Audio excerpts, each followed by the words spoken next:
Hello, Chomaka, and welcome back to my channel, Chomaka. To everyone who's new, welcome to the channel, Chomaka. Please remember to like, subscribe, engage on the content, recommend my channel to other people. You know, when you're gathering with your friends, with your family, please do watch my channel. It's actually nice. Even myself, I'm enjoying it. Today we'll be discussing, we're leaning in about one of the subheads on my banner. It's childhood at home. I've received a couple of questions and I'd like us to tackle them. Actually, I've been meaning to cover this, but I didn't know where to start. So thank you so much guys for engaging on my channel, for reaching out even privately with the questions. I really appreciate it, and please don't feel shy to ask me any questions. And one of the questions is that, what was the one thing that you felt could have helped after losing your mom? Nothing. Zero. Nothing helps. Firstly, my mom prepared me for her death. So she had cancer, skin cancer, that grew even when she was going for chemo. It grew and affected, it spread it. Is it growth or what? Spreading. But yeah, nonetheless, it spread it and it became blood cancer. So the preparation was that she used to tell me every day that she's going to die, she's going to leave this world. And I never liked it, guys. You can imagine, I was 16 when we discovered that my mom had cancer. I think I was 15 turning 16 or 16 already, but it hadn't even been a long time. And all she said is that when I pass on, please take care of my child, of your brother. And I was like, no mommy, stop saying that, I don't like it. That's all she used to say. And she opened, I remember she had opened an account, an Absa Mega U account. She used to say, this is your bank account. This is where I'm depositing money for you guys. Even when I pass on, cash out the money, deposit it into your account and make it a fixed deposit. And I thought, that's very strange. This girl must not die. Guys, I literally used to cry when she said that. So in honesty, guys, to answer your question, nothing could have helped. Nothing helped. What was the one thing that you felt could have helped after losing your mom? Nothing. I mean, even the question continues, it says, I know no one can take away the pain, but what kind of support did you need or appreciated? Firstly, let me talk about the things that I appreciated. They were kind people, you know, and thanks to Speak Life September, I really liked the cause, guys. You know, when I lean in and you check the things that I'm grateful for, I'm grateful for kindness. Kindness really carried me, you know. There were people who were kind enough, who used to spread the love, spend time, come check up on us, call us, gift us, cook for us, go an extra mile, and take care of Banavampo. That's what I really appreciated. Just kindness, guys, you know, your kindness. In fact, I remember just after my mom passed on, there was a family meeting, and no, let's even leave the family meeting. After my mom passed on, I had made groceries. I mean, as usual, you buy groceries, so I had to do groceries, go buy groceries. And I remember there was a relative who looked into our groceries, and I was like, like the cornflakes, I mean, guys, that cuts deep, hey? How do you subject us to not eating cornflakes anymore, or cereal, or any other thing that my mom used to afford us just because she's late? Like, we no longer deserve that. That was so cruel. But anyway, that's people, you know. So I hope I've answered the first question. And it says, do you think you needed tough love, or was tough love a trigger? No, I didn't need tough love. Tough love was a trigger. It felt like people had the perfect word, guys. It feels like, you know, when somebody has a grudge, and they're just waiting for something to happen to you so that you can just fall, and they laugh at you. That's what it felt like. That's what tough love felt. I mean, I think it was also tough love that somebody scrutinizes our grocery and then the conflicts. Like, guys, my mom is just passed on. Are we not supposed to eat? So tough love really triggered me. But yeah, also tough love made me strong, you know.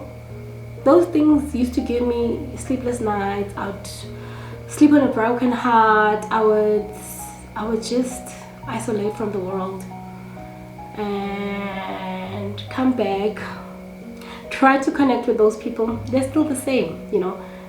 But personally, that has made me grow. Question 3 says, do you ever feel alone? And there's many parts to this question, but let's first answer one. It's, you know, I used to feel alone in the early days, guys. I never wanted to celebrate anything. Life was meaningless. I remember just when I started my new job at Absa. I started my new job when I was 20, and in April the following year I was turning 21. It was my birthday. I woke up on that day and I cried, guys. I cried. Like, it was, I think, one of the moments where it sank in that my mom is gone. She's not here to celebrate my milestones. I'm turning 21. I think it's a special birthday. You see people celebrating with their families, but I knew that I couldn't celebrate with my mom because she's no more, and I had no intention of celebrating it.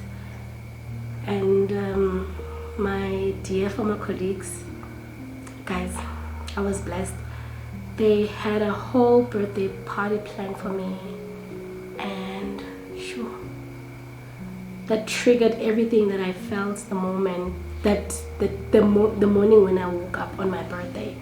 I cried, I sobbed, guys. You know, there's tears of joy to say, oh, I'm loved, but it felt like they were just opening a wound that I woke up in the morning, I felt it, and I had to show up for work. Now I'm showing up for work, brave self, you know, trying to smile with the world. And here are people doing the one thing that really gave me sleepless nights, to say what will happen on that day. You know, it's so meaningful, but they made meaning. They brought so much meaning to that. And even on Christmas days, guys, Christmas days I used to sleep. New Year's Day I used to sleep. See people celebrating, I used to sleep.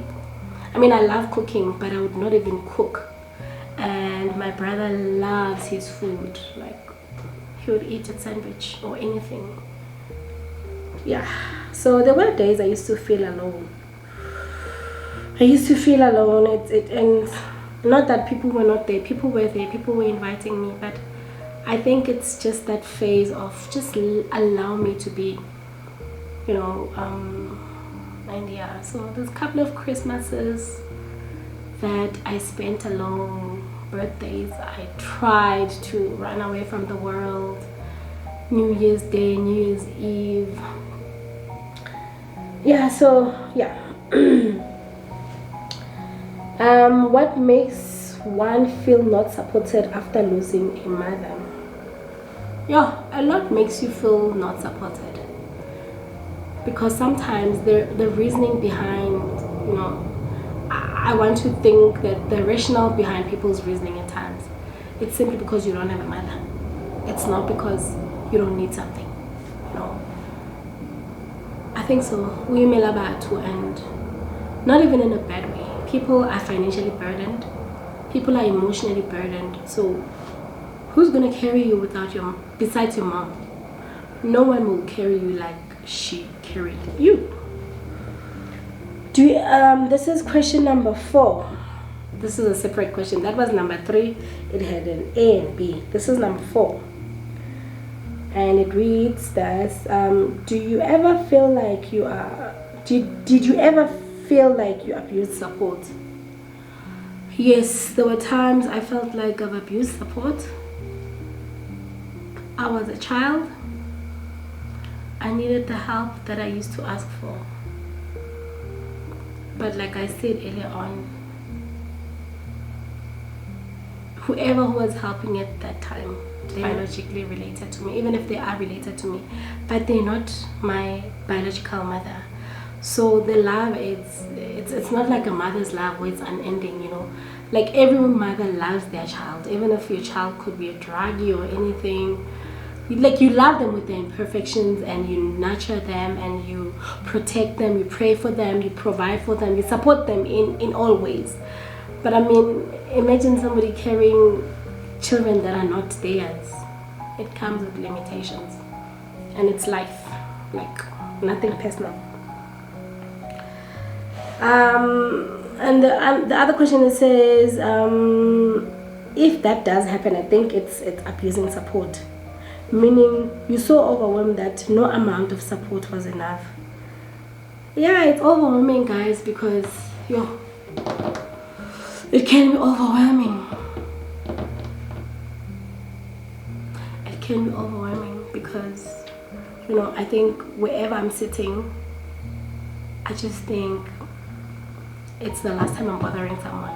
But you find that it's not even the last time. And question 6 says, how old were you when your mother passed on? I was 17 years old when my mom passed on in 2007, and I was doing my matric. My brother was 6, turning 7 in that year. I was a teenager, and my brother was a little one.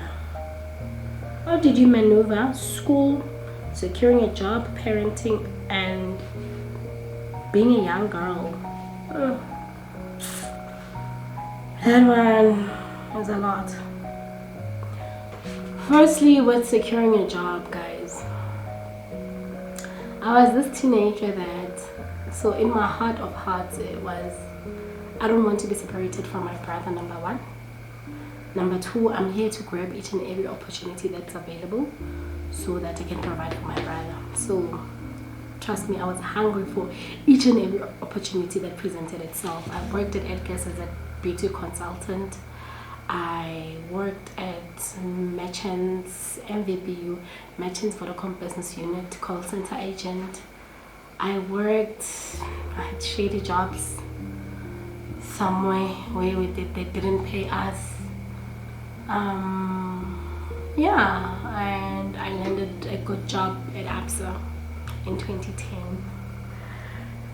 And I got my bursary at ABSA, that's where I was able to pursue further studies with IMM, and that was also a lot, guys. Imagine a 21-year-old trying to figure out what it is to be a young independent girl, but you need to take care of your brother. There's life happening and the school happening, and I just felt like my mind was scattered everywhere. I was trying to show up for everything, and I must say my school excuse me, my school, yeah, suffered. You know, I juggled too many balls, not boys, balls. Yeah. And being a young girl, guys, you start dating, but also in dating phase, you know, I used to think of myself, I categorized myself as a young girl that's got a child, because my brother is going nowhere. I'm his guardian, I'm his sister, I'm there for his life forever. So whoever that I dated had to understand that I come with a responsibility, and my responsibility was my brother.